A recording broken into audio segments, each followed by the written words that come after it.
Dalam diskusi kami kali ini, Bang Doli begini, pertemuan antara Pak Lutfi dengan Pak Jokowi dan hari ini Pak Jokowi datang membantu untuk mengampanyekan. Ini apa sebetulnya yang diharapkan dengan turunnya Pak Jokowi membantu kampanye pasangan Lutfi Yassin ini di Jawa Tengah? Ya, pilkada ini kan sebuah kompetisi ya, yang tidak ada orang mengikuti kompetisi itu tidak ingin menang.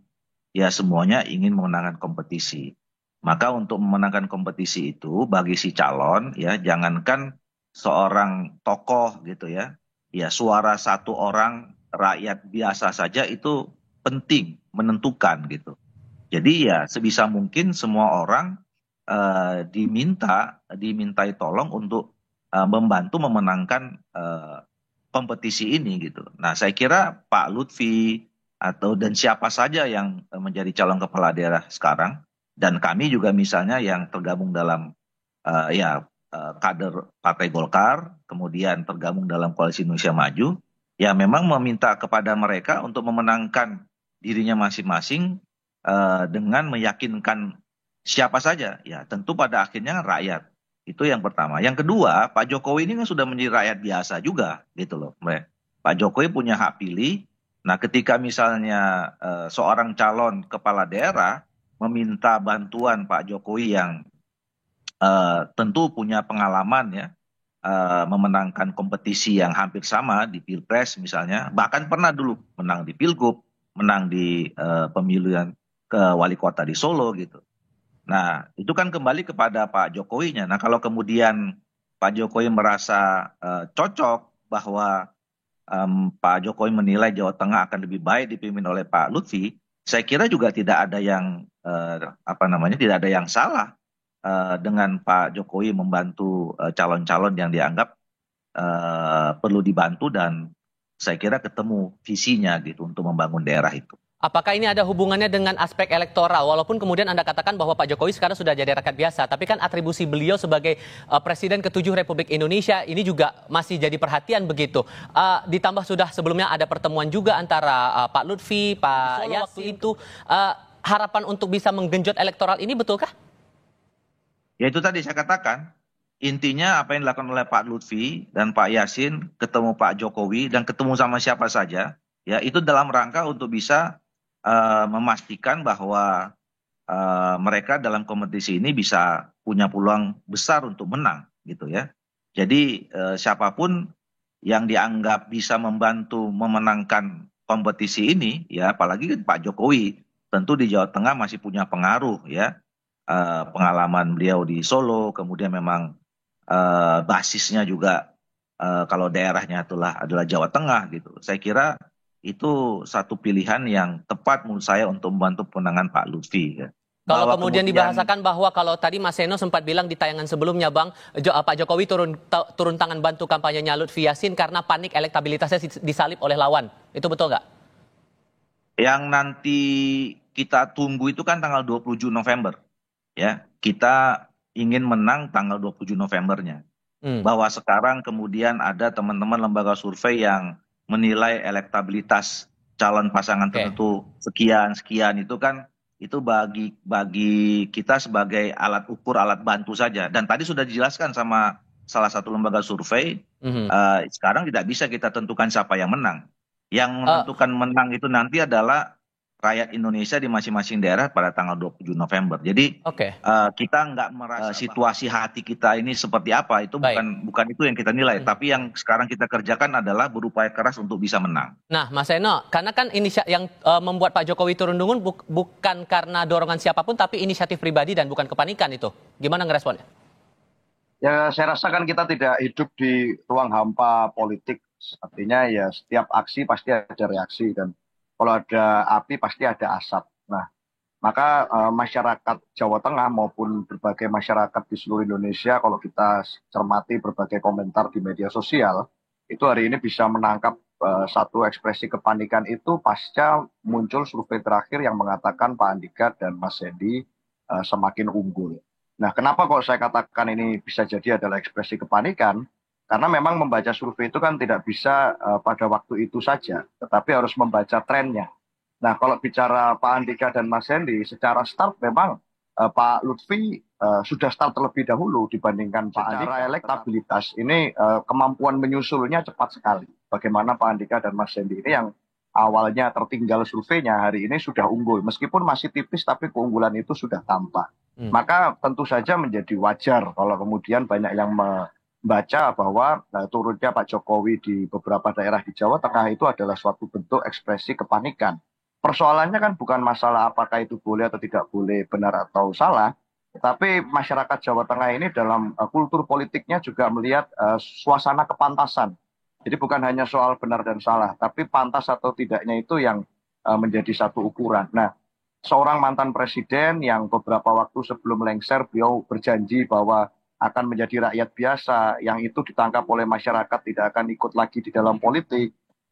Tiba-tiba kemudian malah menjadi juru kampanye di pilkada. Nah ini yang dibaca orang sebagai suatu ekspresi kepanikan. Betapa tidak yang awalnya dianggap akan mandito gitu ya, lengser ke Prabon dengan baik gitu. Ternyata kemudian malah turun kemana-mana sebagai suatu bentuk dukungan politik. Nah yang menjadi persoalan bukan hanya soal modal sosial Pak Jokowi selama di Jawa Tengah. Tetapi kan kita tahu bahwa selama beliau menjadi presiden, banyak juga beliau memberikan promosi atau menempatkan orang-orang di jabatan tertentu yang tentu saja pada waktu itu menjadi hak beliau. Nah sampai hari ini orang-orang itu kan masih ada di pemerintahan.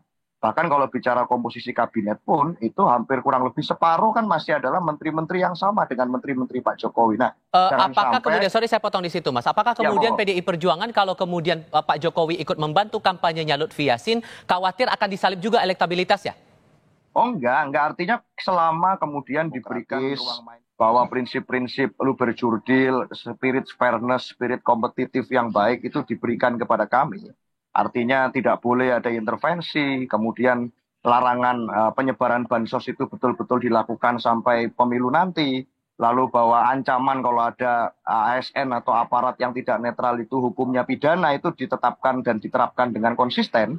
Kami yakin kalau pilkada itu diserahkan kembali kepada rakyat, kita yakin kita akan mempertahankan hasil positif ini sampai ke kemenangan nanti. Karena memang pilkada itu yang harus dimintai restu kan rakyat. Nah itu yang dilakukan Pak Andika selama ini. Turun ke masyarakat, bertemu berbagai tokoh, meminta restu dan dukungan kepada rakyat, bukan kepada lingkar-lingkar kekuasaan. Itu Mas. Oke, Mas Agung begini, kalau melihat dari Pak Presiden Joko Widodo, Presiden ke-7 RI, ikut membantu kampanye Lutfi Yassin ini, efeknya bakal sebesar apa kemudian untuk mendongkrak elektabilitas dari pasangan calon ini? Ya, pertama saya akan mengutip survei Litbang Kompas, Mas Tifal ya.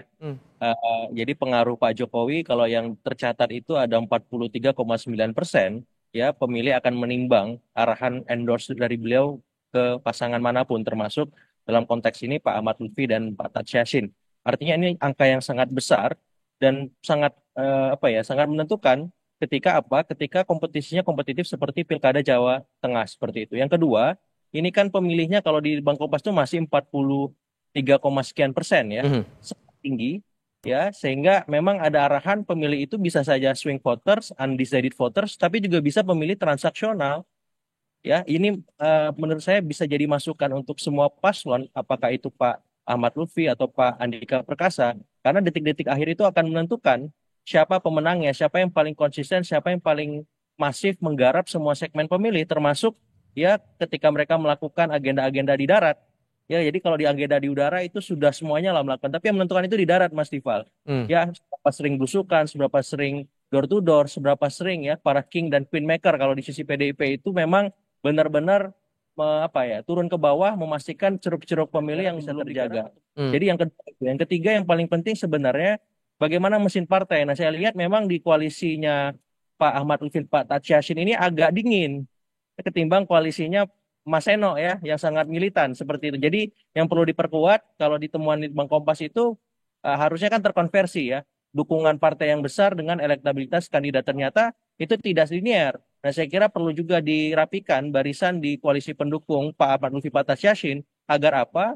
Agar bisa mengimbangi mesin politik yang dimiliki oleh Mas Seno dan teman-teman gitu. Nah dengan data ini, sorry saya potong di situ. Dengan data SMRC tadi 50,4% untuk paslon nomor 1, nomor 2 47%, tapi tidak bisa dipastikan langsung siapa yang unggul karena suaranya cukup tipis begitu. Litbang Kompas juga demikian, 28,8 berbanding 28,1. Apakah kemudian dengan munculnya Pak Jokowi membantu kampanye Lutfi Yassin ini bisa mendongkrak itu? Otomatis, Mas. Karena sekecil apapun kontribusi elektoral yang apalagi ini Pak Jokowi ya, signifikan sekali karena beliau masih punya pengaruh dan itu sudah terbukti di Pilpres kemarin ya. Konversinya walaupun dengan berbagai macam intervensi dan instrumen, tapi beliau sebagai figur kita lihat memang cukup masif dimiliki, disukai oleh masyarakat khususnya di Jawa Tengah karena beliau besar kemudian punya rekam jejak kepemimpinan di sana ya, di Solo, kemudian sebagai presiden 2 periode dan saya kira hati-hati untuk PDIP juga. Jadi ketika memang hari ini Pak Ahmad Lutfi sudah disalib, sebenarnya untuk hal yang sama juga harus hati-hati ke PDIP karena PDIP dan Pak Andika kemarin sempat kecolongan di Pilpres ketika mengusung Mas Ganjar. Nah, jadi jangan terulang lagi ya kecolongan di kandang banteng seperti itu, Mas Tifal. Bang Doli, kalau di Jawa Tengah Pak Jokowi sudah membantu pasangan Lutfi Yassin di kampanyenya, apakah kemudian ada rencana juga Pak Jokowi untuk membantu kampanye di Pilgub Jakarta, membantu pasangan Ridho? Ya, itu tergantung kepada pasangan calon yang membutuhkan ya. Kan kemarin sudah kita ketahui bahwa Pak Lutfi, Pak Tas Yassin ketemu Pak Jokowi ya. Mungkin di situ disampaikan ada permohonan dari Pak Lutfi untuk bagaimana Pak Jokowi untuk bisa ikut membantu. Nah, dan sekali lagi itu juga saya tidak tahu apakah kemudian nanti apakah Pak Ridwan Kamil udah ketemu dan pada saat ketemu itu juga meminta dan kemudian Pak Jokowi berkenan atau tidak. Nah, itu saya kira nanti kita lihat saja perkembangannya seperti apa. Oke. Kalau gitu Mas Seno untuk menyeimbangkan gerak nih, menyeimbangkan pergerakan yang dilakukan oleh rival begitu, apakah kemudian Bu Mega juga akan bantu turun gunung nih kampanyenya pasangan Andika Hendi? Saya rasa kalau selama pilkada ini lebih banyak melakukan konsolidasi internal. Artinya ya memang berperan sebagai ketua umum partai PDI Perjuangan dan memberikan arahan kepada internal untuk bergerak lebih solid dan lebih masif. Sebelumnya di Semarang juga sudah pernah melakukan itu. Kemudian beberapa waktu yang lalu di Surabaya, Jawa Timur juga melakukan itu. Jadi memang fokusnya adalah di konsolidasi internal. Karena sekali lagi memang yang di dalam konteks pilgub itu yang bertarung adalah calon gubernur dan sosok. Sehingga Pak Andika dan Mas Hendy selama ini pun kan selalu bergeraknya lebih banyak ke rakyat langsung, bertemu dengan masyarakat. Dan dengan hasil survei yang saat ini pun kami juga tidak mau jumawa bahwa memang masih harus ada banyak langkah yang harus dilakukan menjelang nanti 1 minggu terakhir pencoblosan. Kami masih terus bergerak sampai hari ini. Baik, Mas Sen.